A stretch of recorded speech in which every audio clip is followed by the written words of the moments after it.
नमस्कार, स्वागत है आपका। कप हमारा है, लगातार हम कह रहे हैं, लेकिन आपको याद होगा पहली बार कप आया था 83 में। कपिल देव की कप्तानी में जीत हासिल की थी, इतिहास रचा था। दुनिया जो है हमें सबसे शक्तिशाली टीम कहने लगी थी। पहले दोनों वर्ल्ड कप के चैंपियन वेस्ट इंडीज़ को हमने हराया था। 20 साल बाद हम फिर फाइनल में पहुंचे, लेकिन ऑस्ट्रेलिया ने 359 रन का पहाड़ खड़ा कर दिया और 125 रन से हम हार गए थे। हम 2003 की बात कर रहे हैं। 2011 में महेंद्र सिंह धोनी टीम का नेतृत्व कर रहे थे और हमने करिश्मा कर दिया, श्रीलंका को हमने हरा दिया। और अब आ गया है 2023। इसमें कहा जा रहा है श्रीलंका ऑस्ट्रेलिया एक बार फिर आमने सामने है और कहा जा रहा है कि इस टीम का ना कंपैरिजन है, ये टीम कंपैरेबल है नहीं। लगातार 10 मुकाबले जीत करके पूरे तरीके से बेहतरीन प्रदर्शन करके टीम के शानदार प्रदर्शन को देखते हुए वर्ल्ड कप पर हमारा दावा इस बार सबसे दावा है। लेकिन चर्चा ये भी ज़रूरी है कि 1983-11 वर्ल्ड कप में हमारी स्ट्रेंथ क्या थी, 2003 में क्या कमज़ोरी थी और इस बार हम अजय हैं तो क्यों हैं। मनोज जोशी इस वक्त हमारे साथ जुड़ रहे हैं और बाकी हमारे साथ न्यूज़ रूम से भी मेरे सहयोगी जुड़ेंगे। लेकिन सबसे पहले मनोज जी, हम इस वक्त इतने कॉन्फिडेंट क्यों है? 83 में पहली बार आया, 2011 में वो कॉन्फिडेंस दोबारा हमारे में रीबूस्ट हुआ कि हाँ हम हैं क्या कहते हैं वर्ल्ड कप विनर्स, और हमारे में सचिन पाजी को हमने कप ला के दिया और हमने भारत को ला के दिया। अब 2023 में हम इतने आश्वस्त क्यों हैं? देखिए, 1983 का वर्ल्ड कप अगर आप देखिए तो वो चमत्कार था और एक ऐसी ऊर्जा हमारी टीम के अंदर संचार हुआ था, क्योंकि तब हम पहले 2 वर्ल्ड कप जो हुए थे 75 और 79 में हम सिर्फ एक मैच जीते थे। हम बहुत खराब स्थिति में थे। जो बांग्लादेश या जिम्बाब्वे की टीमों की स्थिति है, हमारी शायद उससे भी बदतर स्थिति थी। लेकिन उसके बाद 83 में 2 बार की चैंपियन टीम को हमने फाइनल में हराया।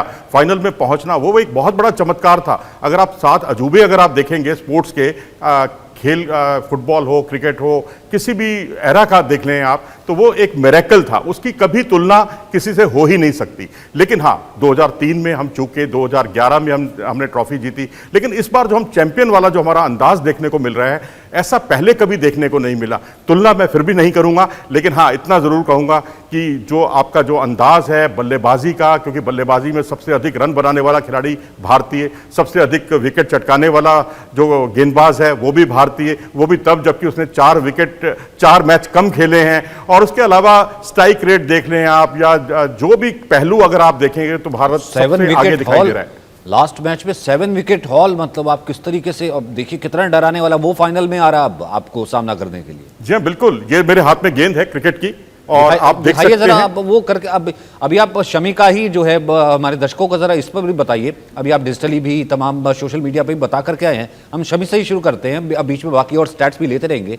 क्या सबसे बड़ी स्ट्रेंथ इस वक्त आप शमी की देख रहे हो? और पिछली बार जो है शमी ने ही वापसी कराई थी, हालांकि कैच छूटा था लेकिन वापसी शमी ने ही कराई थी विकेट लेकर के। अब मुझे थोड़ा सा बताइए, शमी इतनी बड़ी स्ट्रेंथ कैसे?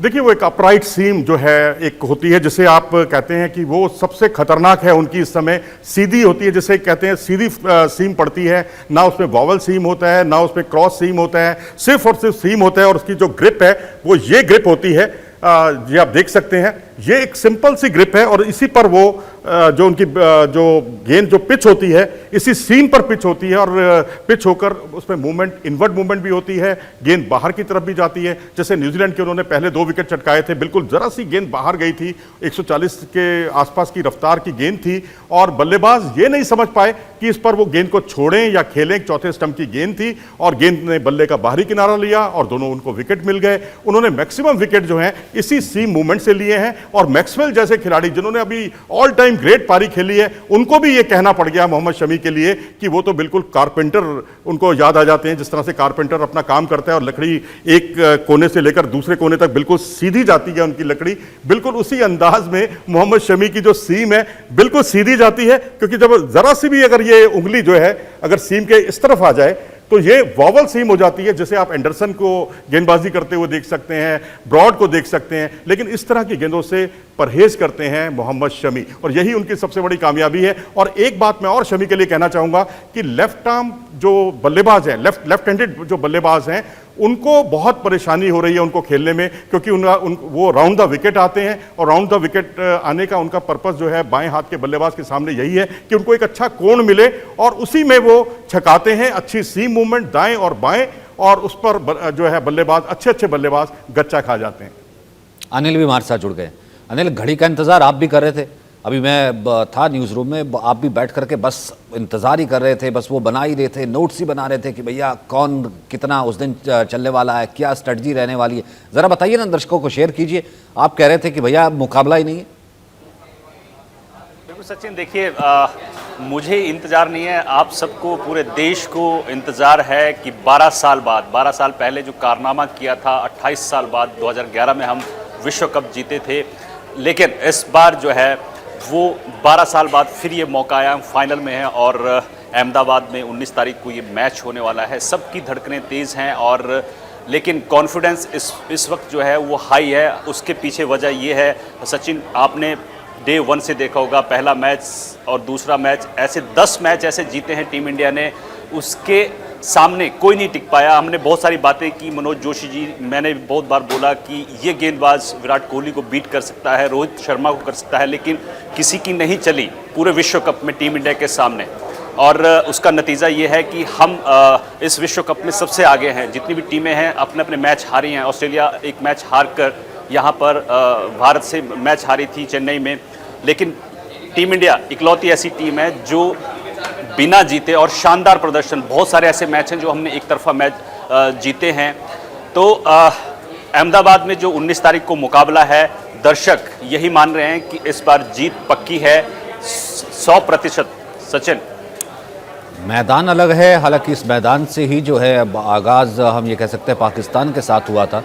खैर वो मुकाबला जो है बेहतरीन मुकाबला था और कहीं पाकिस्तान टिका ही रही और किस तरीके से वो गया, और वहाँ से पता लगा था कैसे टीम इंडिया जो है, और कहीं पाकिस्तान नहीं ठहरता और बाकी टीमें भी नहीं ठहरती।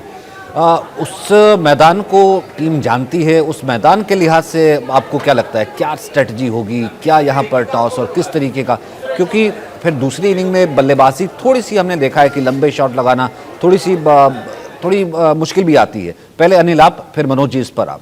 वो पीसीआर से ऑन नहीं था, अब बोलिए अब आप। जी, मैं कह रहा हूँ सचिन की देखिए, 2 मुकाबले मैं आपको याद दिलाना चाहूँगा। इंग्लैंड और न्यूजीलैंड का पहला मुकाबला इसी ग्राउंड पर हुआ था और न्यूजीलैंड ने दूसरी पारी सेकंड इनिंग में खेला था और 2 खिलाड़ी ऐसे थे, कॉनवॉय और रचिन रविंद्र, जिन्होंने शतक जड़े थे।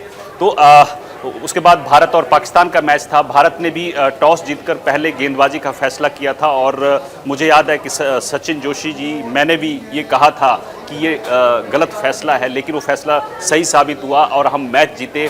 न्यूजीलैंड भी सेकेंड इनिंग में आकर आसानी से उस मैच को जीत लेता है। तो मुझे लगता है कि अगर भारत टॉस जीतता है और गेंदबाजी का फैसला करता है तो इस पूरे मैच में हमने देखा होगा कि ना पिच काम की है, ना टॉस काम किया है।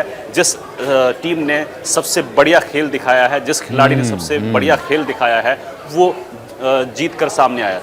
जी मनोज जी, इसी पर देखिए, यहाँ वाकई ठीक कहा अनिल ने कि टॉस जो है उतनी मायने नहीं रखेगी जितनी कि अन्य मैदानों पर, खासकर मुंबई में या कोलकाता में पहले टॉस जीती है, मैच जीती है, कुछ वैसा फलसफा है। लेकिन यहाँ अहमदाबाद में ऐसा नहीं है, बहुत बड़ा स्कोर भी नहीं बनता, 300 का स्कोर अभी तक नहीं बना 4 मैचों में। और यहाँ सेफर साइड अगर आप 20-25 रन और बना लेते हैं और 325 रन बना लेते हैं पहले बल्लेबाजी करते हुए, तो मेरे ख्याल से हमारा इतना मुकम्मल अटैक है कि हम उसके बाद जो है मुझे नहीं लगता कि किसी भी लिहाज से ऑस्ट्रेलिया जीत पाएगा, क्योंकि बहुत सेफ स्कोर है 325। 300 पर भी आप फाइट कर सकते हैं, 300 पर भी आप मुकाबला जीत सकते हैं। और अगर रही बात चेस करने की, तो अब भारतीय जो इरादे हैं इतने बुलंद हैं, 400 रन भी अगर होंगे, वैसे तो इतने रन बनेंगे नहीं क्योंकि अभी तक केवल एक ही टीम, न्यूजीलैंड की टीम सेमीफाइनल में जो है 300 रन भारत के खिलाफ बना पाई है। नहीं तो ज़्यादातर टीमें या तो 200 के अंदर सिमट रही हैं, 2 टीमें तो 100 रन भी नहीं बना पाई हैं। जतिन हमारे साथ मौजूद है इस वक्त। आपको अहमदाबाद लिए चलते हैं, सारा एक्शन तो अहमदाबाद में ही होने वाला है। जतिन, मतलब अभी सही एनर्जी डाउन लग रही है थोड़ा सा। मुझे लगा कि आप तो सबसे ज़्यादा इस वक्त वो हो गए जिसे कहते हैं कि एनर्जी से भरपूर और हम सबको चार्ज करेंगे। ज़रा बताइए क्या चल रहा है अहमदाबाद में। हर कोई पहुंचना चाहता है भैया, हम नहीं पहुंच पा रहे, ठीक है, लेकिन आप तो खुशनसीब है, वहां से देखेंगे फैंस के बीच। जी देखिए, बिल्कुल सचिन जी, आपको बता दूं कि अहमदाबाद की बात करें तो अहमदाबाद में जो भी क्रिकेट प्रेमी है उनको पहले से ही अंदाजा था कि जो फाइनल है अहमदाबाद में और उसमें इंडिया की टीम है वो फाइनल में पहुंचने ही वाली है। और हालांकि यहाँ पे भी अहमदाबाद कॉरपोरेशन की तरफ से कि अगर बात करें तो रोड शो की भी तैयारियां जो थी वो शुरू कर दी गई थी। अगर बातें जो सामने आई है कि अहमदाबाद में जो फाइनल जो खेला जा रहा है जिसमें इंडिया है वो सामने ऑस्ट्रेलिया है। अब जब फाइनल में अगर इंडिया जीत जाता है, लोगों को हालांकि सभी लोगों को उम्मीद है कि सॉरी इंडिया जो है वही फाइनल जीतेगा और उसके बाद जो है वो जो तामझाम है वो जो अहमदाबाद का जो सबसे जो प्रख्यात जो है रियो जहाँ पे आईपीएल की जो गुजरात टाइटन जीता था और आईपीएल ने जो रोड शो निकाला था जो ओपन एयर बस में, उसी बस में जो है रोड शो यहाँ पर जो निकाला जाएगा। काफी बड़ी मात्रा में लोग जो होंगे वो यहाँ पर उपस्थित। अभी से वीवीआईपीओ की जो एंट्री है वो यहाँ पर हो चुकी है। अहमदाबाद में कल देर शाम को जो इंडियन टीम है उसकी एंट्री हुई थी, तब भी तकरीबन 7 से 8 घंटे लोगों ने वेटिंग की थी सिर्फ इंडिया की टीम को देखने के लिए, उसकी बस को देखने के लिए। लोग लगातार जो थे वो लाइन में लगातार कतार तक में खड़े रहे थे। और उसके बाद आज भी जब आईटीसी जो होटल में जहाँ पर इंडिया की टीम रुकी हुई है वहां से भी जब नेट प्रैक्टिस जो नरेंद्र मोदी स्टेडियम में जहां टीम जा रही थी नेट प्रैक्टिस के लिए, तो उस समय भी लोग जो थे वो पूरे रास्ते में लोग जो थे वो खड़े रहे थे देखने के लिए कि क्रिकेटर उनको। हालांकि कोहली ने लोगों के सामने जो एक झलक भी दी थी और हाथ भी कोहली ने ऊंचा किया था। यानी कि क्रिकेटर है उनको भी अच्छा लगता है जब वो जहां से गुजर रहे लोग उनको देखने के लिए कतार लगाकर खड़े रहते। 7 से 8 घंटे तक वो लोग कतार में रहते। जब मैच कल होगी, कल भी अगर ऑस्ट्रेलिया की बात करें, ऑस्ट्रेलिया की टीम आज शाम को आएगी और देर रात तक आ जाएगी। और साथ ही बात करें तो जहां पर जो कल ऑस्ट्रेलिया की टीम है वही भी कल तकरीबन 10 बजे प्रेस कॉन्फ्रेंस करेगी पहले, उसके बाद 2 बजे उसकी नेट प्रैक्टिस होगी। तो साथ ही जो इंडिया की टीम है, इंडिया की टीम भी कल शाम को 6 बजे फिर से एक बार जो है वो यहाँ पर नरेंद्र मोदी स्टेडियम के अंदर जो है वो नेट प्रैक्टिस करेगी। आज भी नेट प्रैक्टिस की, तकरीबन 3.5 घंटे आज नेट प्रैक्टिस की है टीम इंडिया ने। और जो नेट प्रैक्टिस के दरमियान भी जो उनका जो उत्साह था वो दिखाई दे रहा था उस दरमियान भी, क्योंकि उस समय ही वहां से जो सूर्य कुमार जो किरण 9 की जो टीम है उसके द्वारा एयरबेस के जो शो थे वो उसके ऊपर से 9 विमानों की तरह जो थे वो उड़ाए जा रहे थे। और फाइनल के दरमियान भी वो एयर शो जो है वो होने वाला है। यानी कि इस बार जो फाइनल है, पहली बार इतिहास में ऐसा हो रहा है कि जो अहमदाबाद के अंदर कोई इंटरनेशनल कोई टूर्नामेंट है उसका फाइनल जो है वो अहमदाबाद में हो रहा है। और इसीलिए जो अहमदाबाद के जो वासी है उन लोगों में काफी उत्साह देखने हैं। जब एयर शो चल रहा था, जब रिहर्सल चल रहा था एयर शो का भी, तब भी लोग अपने टेरेस पे खड़े हो गए थे वो एयर शो देखने के लिए। और वहीं से टेरेस पे भी जो स्टेडियम है वो भी काफी सारे लोगों को दिखाई दे रहा है। यानी कि 2 चीजें एक साथ ही साथ जब मैच शुरू होगी तो उसके पहले रंगारंग जो कार्यक्रम होने वाला है, पीएम यहाँ पर आने वाले हैं, बड़ी बड़ी सेलिब्रिटियां यहाँ पर आने वाली है, तो उसको लेकर भी लोगों में एक काफी उत्साह जो है वो अभी से जो है वो देखने को मिल रहा है। जी सचिन जी, पीएम आ रहे हैं, पीएम आ रहे हैं। जी बिल्कुल, बातें जिस तरह से सामने आई है पीएम तो आ रहे हैं, लेकिन साथ ही साथ ऑस्ट्रेलिया के भी पीएम है उनको भी जो है वो निमंत्रण दिया गया। और बातें ऐसी तो हो सकता है कि वो भी जो है वो आएंगे और उसकी भी जो तैयारियां है वो सुरक्षा की जो आज की गई है। आज जो गुजरात के जो मुख्य प्रधान है भूपेंद्र भाई पटेल, उनके द्वारा सुरक्षा को लेकर जो बंदोबस्त की जो बैठक थी एक वो बुलाई गई थी, जिसमें जो पुलिस के लोग आला ऑफिसर है वो भी उपस्थित रहे थे। साथ ही साथ जो गुजरात के गृह राज्य मंत्री हर्ष भाई संघवी वो उसमें भी उपस्थित रहे थे। पूरी सुरक्षा का जो उन्होंने जो है बैठक का मुआवजा किया है। साथ ही साथ पीएम को भी वो डिटेल शेयर की है। साथ ही साथ ऑस्ट्रेलिया के जो पीएम है उनको भी वो डिटेल शेयर की, यानी कि सुरक्षा का जो बंदोबस्त है वो अभी से कर दिया गया है। उस समय तकरीबन 1.5 लाख से ज्यादा भीड़ जो होगी वो इकट्ठा होगी, क्योंकि 1.25 लाख का एक तो स्टेडियम है, उसके अलावा भी बाहर भी जो लोग होते हैं स्टेडियम के बाहर भी लोग काफी मात्रा में जो है वो खड़े रहते हैं। ऐसे में सभी लोगों की भीड़ एक कह सकता है कि अहमदाबाद के बीचों बीच ये स्टेडियम है, तो किसी भी प्रकार के यातायात का भी लोगों को जो पाकिस्तान वाला मैच था उसके बाद मिकी आर्थर ये कह देता है कि ये बीसीसीआई इवेंट था। सारे जो है जितने वहाँ पर जो दर्शक बैठे थे सारे, that was a bleed blue और इवेंट ही नहीं था, मतलब वो उस पर ब्लेम करके जो है चला गया। मतलब टोटल एक शक पका गया कि दुनिया के सबसे बड़े स्टेडियम में जब इस तरीके से जो है बैठे हैं वहाँ पर दर्शक और सारे के सारे ब्लू में बैठे हैं तो कैसे खेलना, कैसे वो कोच जो है वो कोच यहाँ पर शक पका गया। टीम की तो खैर छोड़िए। तो मुझे लगता है कि इससे ज़्यादा प्रेशर में कभी ऑस्ट्रेलिया की टीम नहीं खेली होगी। जी बिल्कुल, ऑस्ट्रेलिया पर निश्चित तौर पर एक दबाव है क्योंकि 200 के अंदर वो सिमट गए थे भारतीय टीम के खिलाफ। लेकिन फिर भी मैं कहूँगा एक फेयर फैक्टर हमेशा रहता है। बहुत पेशेवर टीम है ऑस्ट्रेलिया की।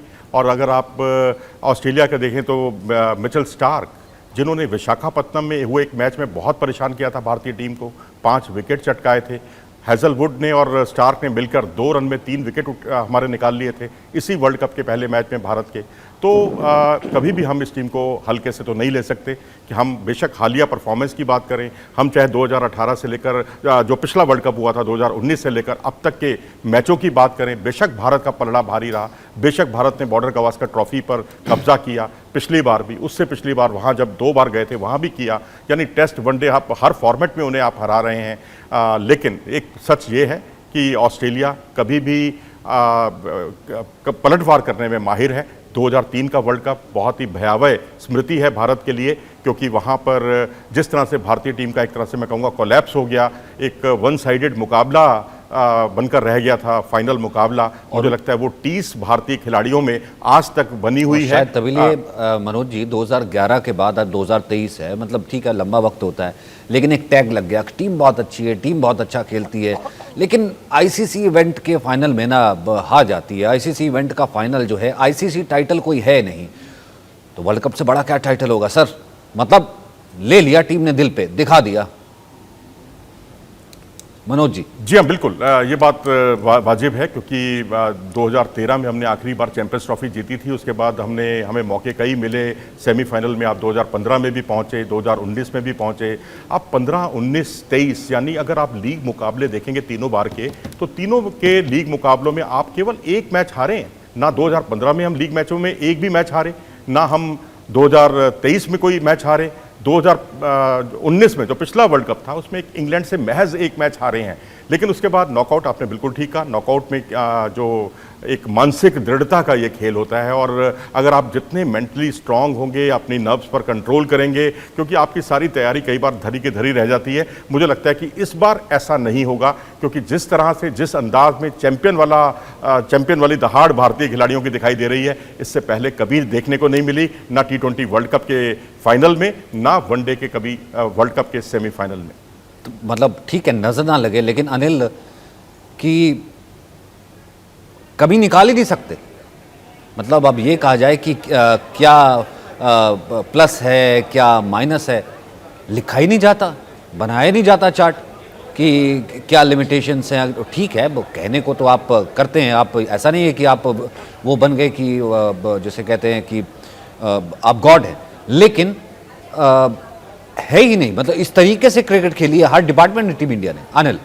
बिल्कुल सचिन, देखिए जिस खिलाड़ी ने एक मैच में प्रदर्शन अच्छा नहीं किया, उसने दूसरे में ये साबित कर दिया कि मैं किसी से कम नहीं हूँ, इसलिए हम किसी को कम नहीं आंक रहे हैं, आप भी नहीं आंक सकते, मैं भी किसी को रिटर्न में नहीं दे सकता कि ये खिलाड़ी इसकी ये कमी है, क्योंकि हर मैच में किसी ना किसी खिलाड़ी ने वो कमी पूरी की है और अपने आप को ये साबित किया है कि हम चैंपियन बनने जा रहे हैं। जिस तरह से ऑडियंस की बात, आप मिकी ऑर्थर की बात कर रहे थे, जोशी जी कह रहे थे कि भारत में पाकिस्तान का मैच जो हुआ था उसमें ऑडियंस का प्रेशर जो है वो भारत में अलग तरह का होता है। एक किस्सा आप सभी को याद होगा 2011 का, जब फाइनल मैच के दौरान 2 बार टॉस हुआ था, सिर्फ इसलिए कि इतनी ऑडियंस थी, शोर इतना ज़्यादा था कि टॉस की कॉल क्या थी वो सुनाई नहीं दी। कुमार संगकारा ने बाद में कहा भी था कि भारत में जो है वो बेहद मुश्किल होता है क्योंकि ऑडियंस इतनी ज़्यादा होती है, बहुत ज़्यादा प्रेशर होता है। तो मुझे लगता है कि कल के मैदान में ऑस्ट्रेलिया के सामने जो है वो एक ऑडियंस का प्रेशर जो है वो मुझे लगता है कि भारतीय टीम के सपोर्टर जो हैं बहुत ज़्यादा हैं और उसका प्रेशर झेलना। दूसरा ये कि आप लगातार हर डिपार्टमेंट में शानदार प्रदर्शन करते आए हैं। 2003 की बात करें सचिन, तो ये वो टीम अगर आप देखें अब जो है अलग टीम है। 2003 में जिस तरह से ऑस्ट्रेलिया की टीम बेहद मजबूत थी, आज भारत उस तरह से मजबूत है और बिना हारे यहाँ तक पहुँची है। और जो हार थी उसका बदला लेने का ये सही मौका है। 2003 के बाद जो सौरव गांगुली ने टीम तैयार की थी 2011 में, उस टीम ने वर्ल्ड कप जिताया था। लेकिन ये टीम जो है ये फ्रेश टीम है। 2011 के बाद आए सारे खिलाड़ी हैं, मैक्सिमम खिलाड़ी हैं और फ्रेश टीम है। कॉन्फिडेंस इतना ज़्यादा है और बिना रुके आप यहाँ तक पहुँचे हैं। तो मुझे लगता है कि ऑस्ट्रेलिया के सामने जो है वो भारतीय टीम इस वक्त सबसे मजबूत है। हर खिलाड़ी जो है ऑस्ट्रेलिया के हर खिलाड़ी पर भारी पड़ने वाला है। सचिन, चलिए जीत के साथ जीत डिस्कस करना चाह रहे थे मनोज जी पिछली जीत जो आप कह रहे थे। देखिए, जितने भी वर्ल्ड कप हुए हैं, अब अगर आप देखें 1983 का वर्ल्ड कप देखें, जिससे जो कि हमारा आज विषय भी है, उनसे कंपेयर करते हुए कितनी हमारी संभावनाएं हैं, तो 1983 के वर्ल्ड कप में ऑलराउंडर्स बहुत ज़्यादा थे, बल्लेबाजी में गहराई बहुत ज़्यादा थी। आपके पास 11वें नंबर के जो बलविंदर सिंह संधू थे, वो भी टेस्ट मैचों में हाफ सेंचुरी बना चुके थे। तो उनकी जो ड्रीम बॉल थी वो बहुत यादगार थी, उसको आज भी हम याद करते हैं। और जिस तरह से विवियन रिचर्ड्स का जो कैच लपका था कपिल देव ने, वो उसको हम आज भी याद करते हैं। 2003 का अनुभव हमारा फाइनल तक का बहुत अच्छा रहा, लेकिन फाइनल में ये जनरेशन ने तो सिर्फ 83 फिल्म देखी है ना, ये जनरेशन तो जानती नहीं। ये जनरेशन ने तो कोहली रोहित देखा है और वो मुझे लगता है कि मनोज भाई, मुझे लगता है कि शायद वो कोहली रोहित को ज़्यादा जो है इस वक्त ज़्यादा ड्रीम कर रही होगी। वो अपने आप में वो उस वक्त के बड़े लेजेंड से क्यों, क्या कहते हैं? जी बिल्कुल ठीक कह रहे हैं आप, क्योंकि अब अच्छी बात यह है कि कई लिमिटेशंस होने के बावजूद जो प्लेयर्स हैं हमारे पास वो मुकम्मल तौर पर प्रदर्शन कर रहे हैं। क्योंकि आपके पास छठा बॉलर नहीं है तो आपके 5 बॉलर ही पर्याप्त हैं, वो सब पर भारी पड़ रहे हैं। और अगर आपके पास आप कहें 8वें नंबर पर आपके पास बल्लेबाजी नहीं है तो 8वें नंबर की नौबत ही नहीं आती। सही तो बात है, अब ये देखिए ना, ये जो पहले 1983 और 2003 और 2011 में बेशक हमने 2 बार वर्ल्ड चैंपियन बने हैं, लेकिन उस वर्ल्ड कप 2 बार चैंपियन बनने के बावजूद वो ताकत या वो ऊर्जा हमारे पास नहीं थी। अच्छा, 2011 जो अब दिखाई दे रही है। 2011 में फाइनल में वो क्या एनर्जी थी या वो क्या कॉम्बिनेशन था जो आपको लगा जब वो धोनी भी थे, सचिन भी थे, वो जो टीम 11 था, उस फाइनल के स्टैट्स का जरा अगर आप शेयर कर पाए। 2011 का वर्ल्ड कप जो है वो एक्चुअली एक तो हमारे पास बहुत सारे ऑलराउंडर्स थे, बॉलिंग के ऑप्शंस बहुत ज़्यादा थे और जिस तरह से महेंद्र सिंह धोनी ने बहुत ही उम्दा पारी खेली, विराट कोहली भी उस वक्त मौजूद थे और उन्होंने भी एक 80+ की कुछ पार्टनरशिप की थी गौतम गंभीर के साथ। तो दोनों का 90+ स्कोर बनाना, गौतम गंभीर का भी और महेंद्र सिंह धोनी का भी, उसने सारी ये भारत की मुश्किलें हल कर दी। और आखिर में वो जो छक्का है, छक्के की गूंज जो है महेंद्र सिंह धोनी की, आज भी हमें बहुत जो है गुदगुदाती है। और सुनील गावस्कर ने तो एक बार यहाँ तक कहा था कि अगर मैं मृत्यु शैया पर हूँ और मुझसे कोई पूछे कि आपकी अंतिम इच्छा क्या है, तो मैं वो छक्का देखना चाहूंगा, वर्ल्ड कप जिससे भारत चैंपियन बना था। हेलीकॉप्टर? जी हाँ, बिल्कुल। तो अब हम वही है कि तब मोहिंदर अमरनाथ 1983 में मैन ऑफ द टूर्नामेंट बने थे, एक पंजाबी मुंडा, और फिर उसके बाद दूसरा पंजाबी मुंडा युवराज सिंह 2011 में बने। अब एक और पंजाबी मुंडा आपके सामने है, विराट कोहली, जो मैन ऑफ द टूर्नामेंट के बहुत बड़े हकदार हैं। तो मुझे लगता है कि ये जो उत्तर भारत ने जो अपनी मनोबली बना रखी है, अब चाहे वो उत्तर भारतीय बनाए या कोई साउथ का लड़का बनाए, चाहे वो श्रेयस अय्यर सेंचुरी बना के जिताएं, जीतना टीम इंडिया को है। और उसमें बहुत प्रबल दावा जो है वो आप देख सकते हैं विराट कोहली का मैन ऑफ द टूर्नामेंट के लिए। और आप लोगों से बात करके रोज़ ये स्टैट रख के ये दावा और हम मजबूत करके ही जाते हैं दर्शकों के लिए। बहुत बहुत शुक्रिया आप सभी का मेरे साथ जुड़ने के लिए। वर्ल्ड कप हमारा है, हम कह रहे हैं लगातार। एक छोटे से ब्रेक के लिए